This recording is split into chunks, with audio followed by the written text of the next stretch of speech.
My name is Olivia, and I have spent most of my life carrying someone else's weight, thinking that if I held it tightly enough, he would never stumble. When my parents passed away suddenly, I became everything for my little brother, Ethan, his mother, his father, his guide, and his shield.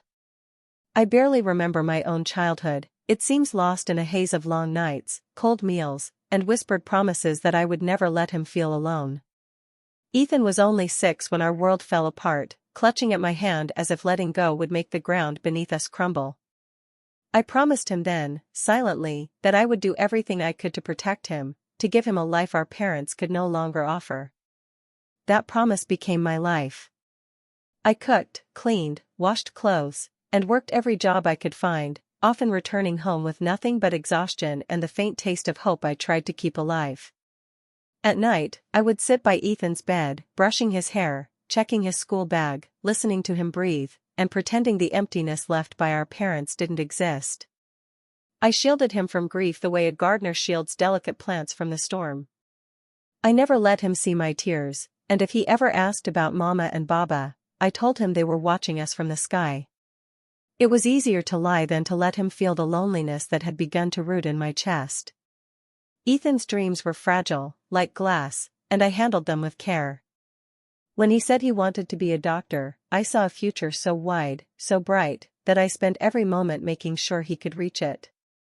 I worked day and night, skipping sleep, stretching every coin, sacrificing comfort, and even my health, so that he could study, thrive, and grow. I taught him values, kindness, and patience, and he absorbed them quietly, like a sponge, never questioning my sacrifices. I wanted him to become not just a doctor, but a man who would care for others with the same intensity one had cared for him. Years passed in silence, measured by his height against the wall, by the worn pages of his notebooks, and by the small victories of each exam passed. I watched him grow stronger, taller, capable, and ready to take on the world. The day he got into medical school, I cried quietly, pressing my forehead to the peeling wall of our tiny apartment, feeling both pride and an ache I didn't yet have words for. Ethan hugged me, promising that he would make everything right. I believed him, because I had raised him to be someone who always kept promises. By the time Ethan became a doctor, the world was ready to demand everything of him. Hospitals, emergencies, long nights, life and death decisions, it all pulled him away from me, away from the sister who had given him everything. I told myself that this was what I had worked for, that he needed to chase his future, that my sacrifices were only valuable if he succeeded.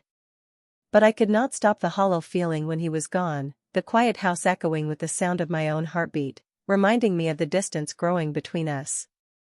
I never imagined that the very person I had raised, nurtured, and sacrificed for could one day stand beside me and choose someone else over me. I never imagined that when I was weak, sick, and vulnerable, he would see me and simply walk away, leaving me to face the world's harshness alone. But that is the story I have to tell, the story of love, betrayal, and the realization that sometimes the ones we trust the most are not always the ones who will stand by us when it matters most. Even now, I remember that first hospital visit clearly. I was scared, weak, and trembling, but I thought seeing Ethan would bring me comfort. He walked into the room, looked at me with that calm, professional face he had perfected over years of study, and for a moment, my heart lifted. I thought he would stay, that he would hold my hand, that he would help me fight. But he didn't. He looked at me, measured me, and left. Just like that, he left, walking toward a more profitable case where money waited, leaving me behind in my fear and pain. I watched him go, feeling every small fracture in my chest deepen. I was alone again, my heart sinking, realizing that the bond one had built for years could be so easily ignored. And in that emptiness, I understood a cruel truth: Ethan was not the boy I had raised anymore. He had learned to care for profit, for opportunity, for his ambitions, but not for me, the one person who had given him everything. I realized then that life could be painfully unfair, even when love had been absolute. The days after that first hospital visit were the hardest I had ever endured. I couldn't stop thinking about Ethan, how close he had come, how I had hoped, and yet how easily he had chosen to walk away. I tried to tell myself that he was busy, that emergencies didn't wait, that his job was demanding. But every time I closed my eyes, I saw him standing there, looking at me, calculating perhaps, before turning toward another patient whose case promised more money, more recognition. My chest ached with betrayal, yet there was nothing I could do. He was my brother, and I had always believed he would care for me, even above himself. The hospital room was quiet, almost oppressively so. Machines beeped steadily, but the sound didn't comfort me. It reminded me that I was alone, that the person who should have been closest was absent. Nurses came and went, asking routine questions, checking my vitals, adjusting the IVs, their eyes sympathetic but helpless. One of them, a kind woman who had noticed my silent despair, leaned closer and whispered, almost conspiratorially, "Don't worry, dear. He's probably just busy with another case. We know he's a good doctor, but your time is coming." Her words, though intended to comfort, cut strangely deep. My heart sank further, realizing that being busy was just an excuse, that his priorities had shifted, and that I, his sister, was no longer his focus. I remember that evening vividly. The sky outside the hospital window was a dull, gray wash of winter light, and I felt every moment stretch like an eternity. I tried to distract myself by thinking of our past, how we had survived our parents' deaths together, how I had raised him, taught him, fought for every opportunity he now had. But every memory was tainted by the painful irony of my current reality. I had given him everything, and yet when it mattered most, when I was weak and needed him, he had chosen profit over family. I could feel tears pressing against my eyelids, but I refused to let them fall. There was no one there to see my pain, no one to reach for, no one to hug me. Later that night, as my eyelids grew heavy with exhaustion, a file arrived at my bedside. I picked it up hesitantly, curiosity battling despair.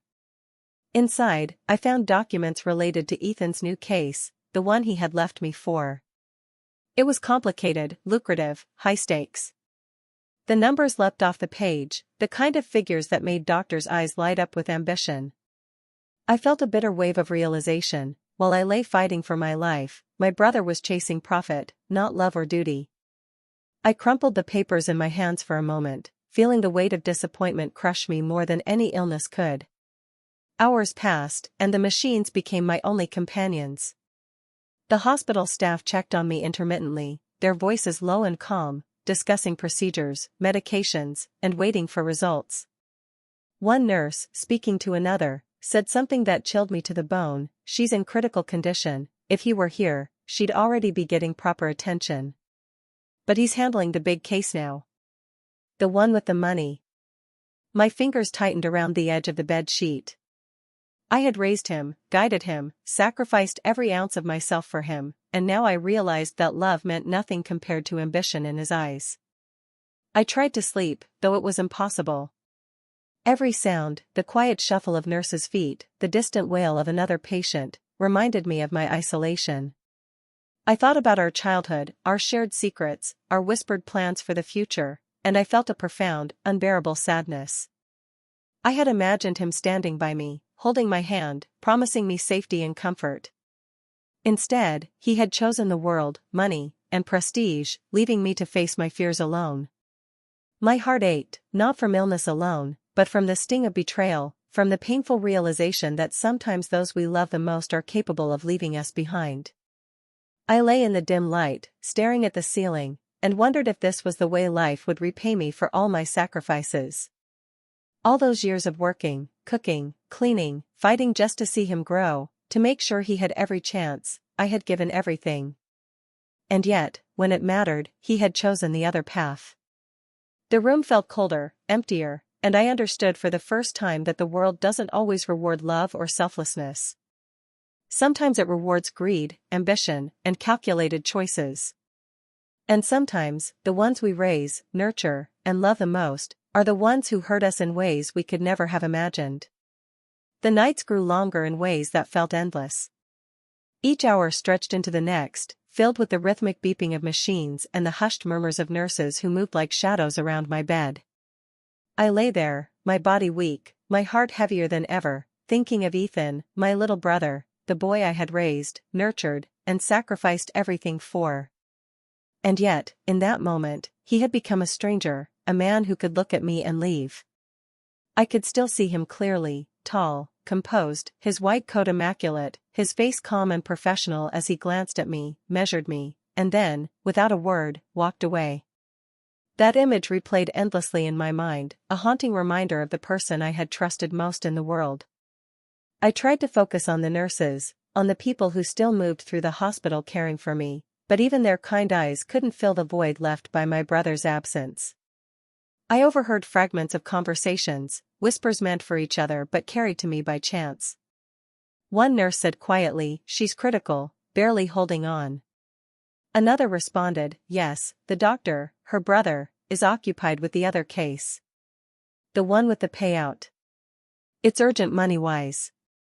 The words cut me deeper than any physical pain.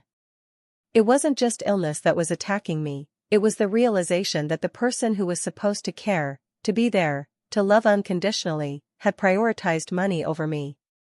As I lay there, staring at the pale hospital ceiling, I couldn't stop thinking about all the sacrifices I had made. Every night I stayed awake to count coins, every meal I skipped to give him food, every job I endured to pay for his books, every tear I swallowed to shield him from grief, it all led to this moment. And in that moment, the truth hit me with unbearable force. Ethan had taken all that love and care, all that nurturing, and placed it on a shelf, choosing instead to chase ambition and profit while I fought for my life alone. I felt a profound emptiness, one that no comfort, no presence, no medical care could fill. Hours later, a folder was placed at my bedside. My trembling hands reached for it, almost afraid to see its contents, almost afraid to confirm what I already knew. Inside were the documents of the case Ethan had chosen, the one he left me for. The numbers, the payouts, the contracts, they gleamed with cold promise, the kind of wealth and prestige he clearly valued more than the sister who had given him everything. I held the papers to my chest, feeling a bitter mixture of sorrow and resignation. This was the reality I had been forced to face. Love and sacrifice were meaningless if the person receiving them had no heart. As the night deepened, I drifted in and out of consciousness. I thought about our childhood, about how I had raised him with nothing but hope and care. I thought about how he had once been a boy who believed in family, who leaned on me without hesitation, who smiled with trust in his eyes. And now, he was a man who could see me lying weak and vulnerable, and still choose a profitable case over his own sister's life. I could feel my heart breaking all over again, each beat a reminder that those we trust most can hurt us in ways we never imagine. The machines continued their quiet beeping, each sound echoing through the room like a countdown. I could feel my strength fading, but I also felt clarity. I realized, bitterly, that my life had been spent giving everything to someone who might never truly understand what it meant to love unconditionally. I had taught him everything I could, how to be strong, how to care, how to survive, but I had never taught him greed, and yet he had learned it quickly. The cruel irony of life settled over me. My love had nurtured him, but it had also prepared him to walk away when it suited him. I closed my eyes, trying to shut out the world, trying to let go of the anger and betrayal, trying to find peace in the midst of my own despair. But the reality was unavoidable. Ethan's choice had been made, and I was left to face the consequences alone. Every memory, every sacrifice, every sleepless night, all of it led to this cold, harsh truth. Sometimes, the people we raise, the people we love most, are capable of walking away when we need them most. And sometimes, the world shows us that love, no matter how deep, cannot always protect us from heartbreak. The next morning, the hospital room felt colder than the night before. Sunlight filtered through the blinds, painting the walls in pale stripes that did nothing to warm the emptiness in my chest. My body was weak, but it was my heart that carried the heaviest burden. I had expected comfort, presence, someone to stand beside me, someone I thought I could always trust. But Ethan was nowhere to be seen. I watched the door open and close countless times, nurses and staff moving around me, and yet the one person whose presence should have mattered most chose not to be there. I remember the precise moment I understood it fully. Ethan had arrived, glanced at me, and left. I had seen him for only a few seconds, standing tall and professional in his white coat, and in that instant, he measured the situation, saw my frailty, and walked away. Not to attend me, not to comfort me, not to even promise that he would help. He went instead to another patient, the one offering a higher payout, the one that would further his career. My chest tightened as the bitter truth sank in. All those years of sacrifice, all the nights I had spent working, all the meals I had skipped, all the tears I had swallowed, they hadn't guaranteed me even a moment of care. The nurses spoke quietly, but their words pierced through me. One murmured, "She's critical. He should be here, but he's handling the other case now." The one with the money. The phrase repeated in my mind like a cruel mantra, the one with the money. I had spent my life believing that love could protect, that loyalty could shield, that sacrifice would be recognized. And yet here it was, my brother, my own blood, choosing profit over me, choosing opportunity over the sister who had given him everything. The weight of disappointment was suffocating. Time blurred into a slow, painful haze. I lay in bed, staring at the machines, feeling each beep like a countdown. My body was fragile, my energy waning, but it wasn't just illness that made me feel weak, it was betrayal. The realization that the person I had raised, nurtured, and sacrificed for could abandon me in my most vulnerable moments shook me to my core. Memories of my life with Ethan, the childhood we had shared, the promises we had made to each other, they all came rushing back, only to be tainted by the sharp edge of his selfishness. Then, in the midst of my despair, a file was quietly placed at my bedside. My hand shook as I opened it. Inside were documents, charts, and contracts, Ethan's new case. It was clear, complex, and extremely lucrative. Every number, every line, screamed ambition and profit. I held the papers, my fingers trembling, and felt a wave of cold reality wash over me. While I lay fighting for my life, he had chosen the case that benefited him the most financially. The truth was undeniable, he had made his choice, and it was not me. The hours crawled by. I tried to rest, tried to find peace, tried to convince myself that he was still my brother, still capable of love. But every whisper, every step in the corridor, every shadow passing my door reminded me of what I had lost. A nurse leaned over me later, her voice soft, almost sorrowful. "They're waiting," she said. Waiting for her final moments. "The doctor, her brother, he's not here. But the case he's handling, well, that pays handsomely." I closed my eyes, the words sinking deep into my heart.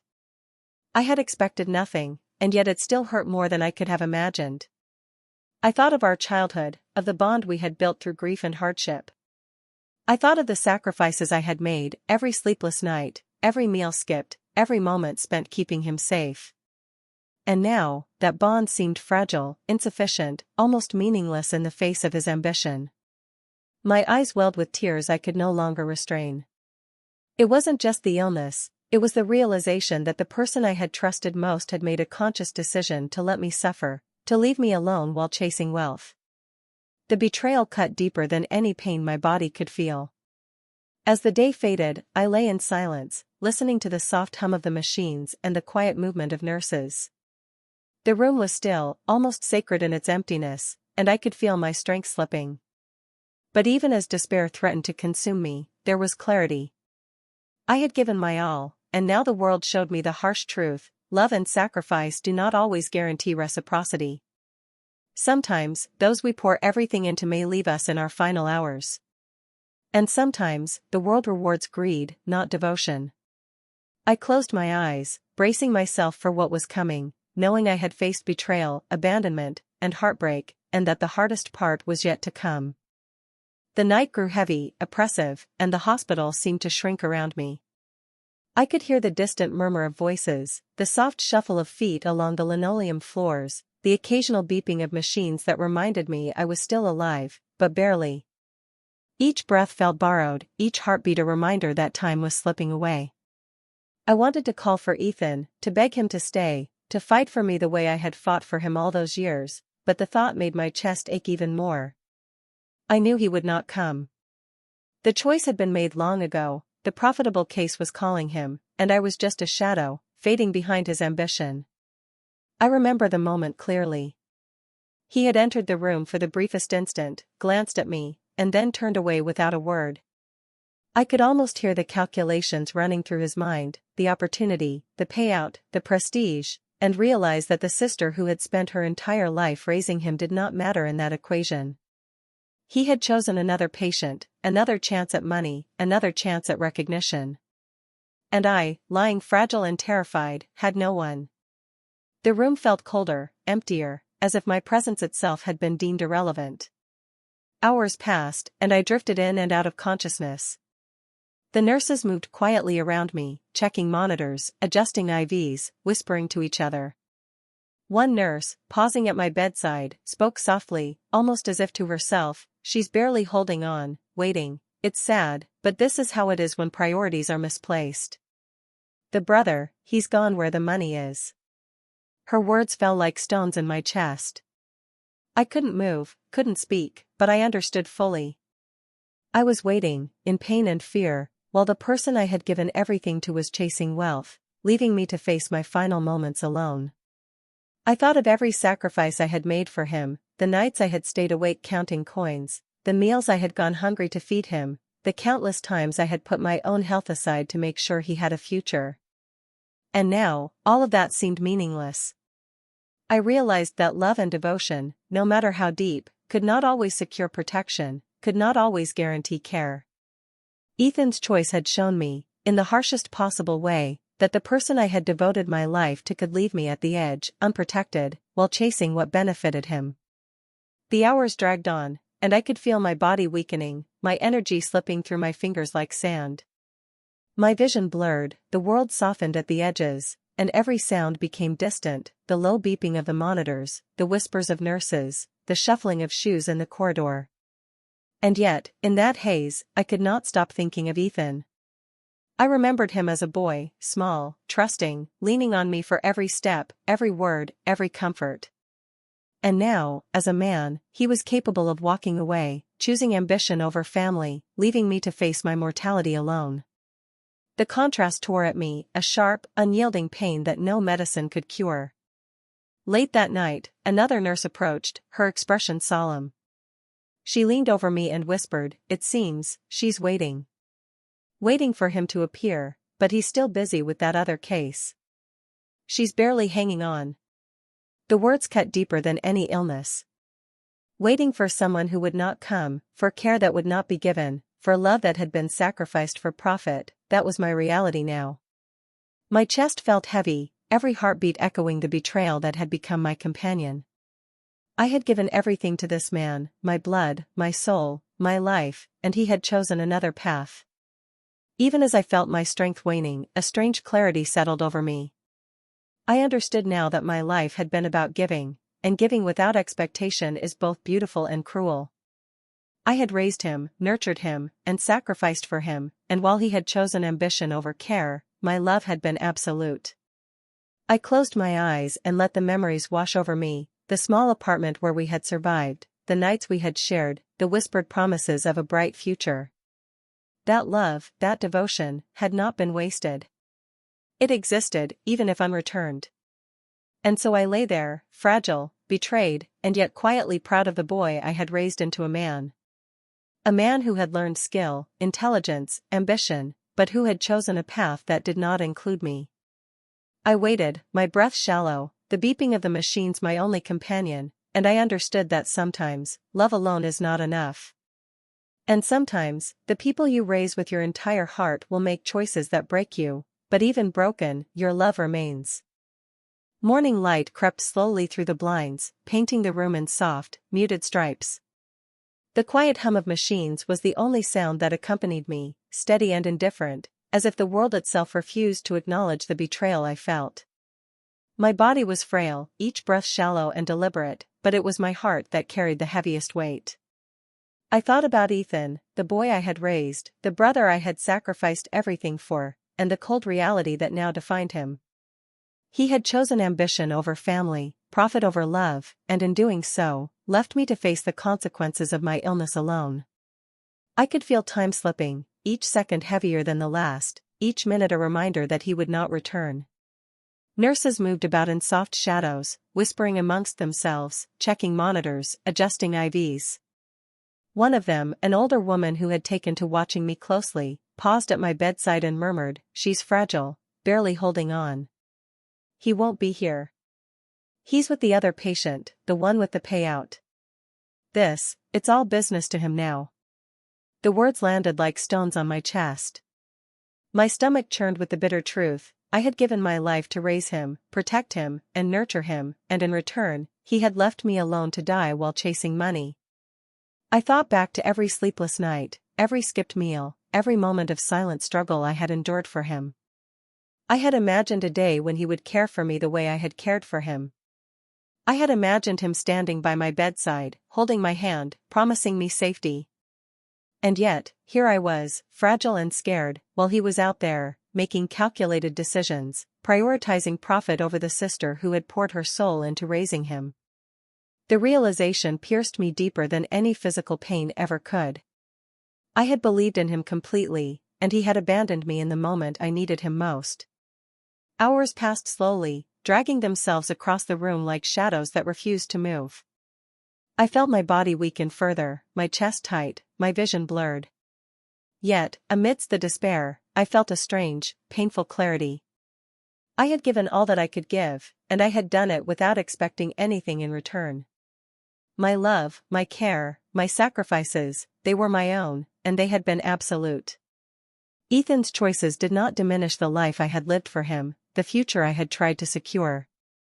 They only revealed the harsh truth that some people, even those closest to us, will follow paths that leave us behind.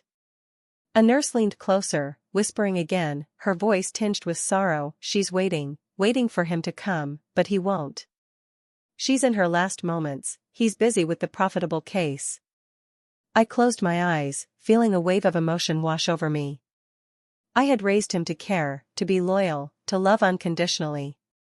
And yet, life had shown me that he could choose ambition, profit, and opportunity over blood and devotion.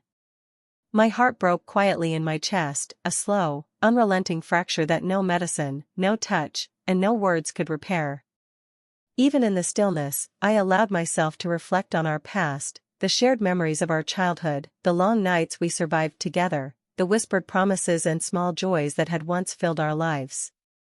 And despite the betrayal, despite the profound heartbreak, I felt a quiet pride. I had given everything I could. I had nurtured, protected, and loved, and those years, those sacrifices, were not meaningless. They had shaped Ethan into the man he had become, even if that man had chosen a path that excluded me in the end. I understood now that love can be a lonely endeavor, that sacrifice does not always guarantee reciprocity, and that sometimes, even those we trust most will walk away when we need them most. My heart ached with the sting of betrayal, yet I felt a strange, enduring peace in the knowledge that I had acted from love alone. And so, as the machines hummed and the hospital corridor whispered with distant footsteps, I lay in quiet, fragile acceptance. My brother had chosen his path, and I would face the end of mine with the dignity that had carried me through a lifetime of sacrifice.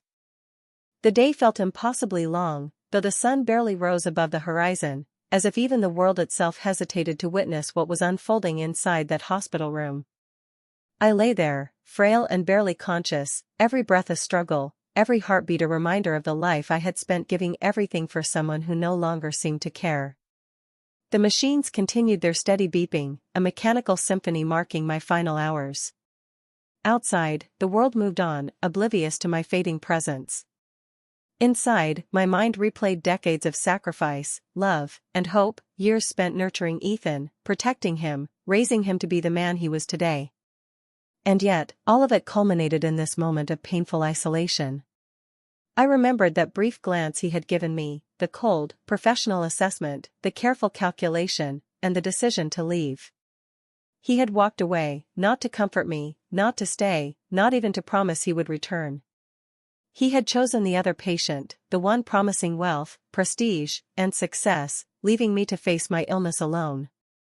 I could feel the sting of betrayal sharper than any physical pain. How could someone I had poured my life into, someone I had raised with nothing but love, leave me in my most vulnerable hour? The weight of that question pressed down on me until it was all I could feel. A nurse approached, her eyes heavy with sorrow, and whispered words that froze me in place. "She's barely holding on, waiting for him to return, but he's gone, to the profitable case. The one with the money. He doesn't see this moment, he doesn't see her struggle. My chest tightened as I realized she was right. He would never see it, not the pain, not the fear, not the helplessness that I felt. I had given my life to him, and now he had left me behind, chasing opportunity and wealth while I hovered on the edge of life and death. The realization was unbearable, each heartbeat a dagger twisting deeper. I tried to summon the strength to speak, to call his name one last time, but my voice was gone. My mind drifted to our childhood, to the countless nights I had stayed awake, to the meals I had sacrificed, to the tears I had swallowed so that he might thrive. I had believed that love, sacrifice, and loyalty would bind us together, that all the hardships we had survived would create a bond too strong to break. But even those bonds could not pull him back from ambition, from profit, from a life that now seemed to exclude me entirely.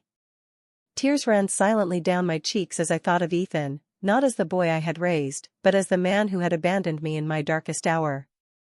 The bitter irony of life crashed over me, all the giving, all the sacrifice, all the love, and yet he had chosen another path. And still, in spite of the betrayal, in spite of the heartbreak, a strange clarity settled within me. I had done everything I could. I had loved without condition, sacrificed without hesitation, and protected without pause. My life had meaning, even if he no longer saw it. Hours passed, or maybe only moments, I could no longer tell. The machines hummed, the nurses whispered, and the hospital room became a quiet world of shadows and light. I felt my strength ebbing away, my body trembling, my soul heavy. And yet, as my final moments approached, I felt a strange sense of peace. Not peace because of his love or presence, for he was gone, but peace because I had lived according to my heart. I had given everything for someone I loved, and that act alone, even unreciprocated, was enough. In the final breaths, I closed my eyes, letting memories wash over me, the small apartment where we had survived, the nights we had whispered promises to each other, the years of sacrifice and hope. My heart ached, my body weakened, but I held on to that memory of love, fierce and unwavering, that had carried me through life. The nurses moved quietly around me, respectful, sorrowful, and I understood fully that this was the end, not because I lacked courage, but because the one person I had trusted had chosen a path that no longer included me. And as the last breath left my body, I felt the culmination of every emotion I had lived through: love, betrayal, hope, despair, and ultimately, acceptance. Ethan may have left me behind, prioritizing profit over blood, but my life had been mine, my love had been real, and my sacrifice, though unrecognized by him, had shaped a lifetime of courage and devotion. The room grew still, and I was gone, leaving behind only the echoes of a heart that had given everything, waited for everything, and finally, understood the truth of what it meant to love someone unconditionally.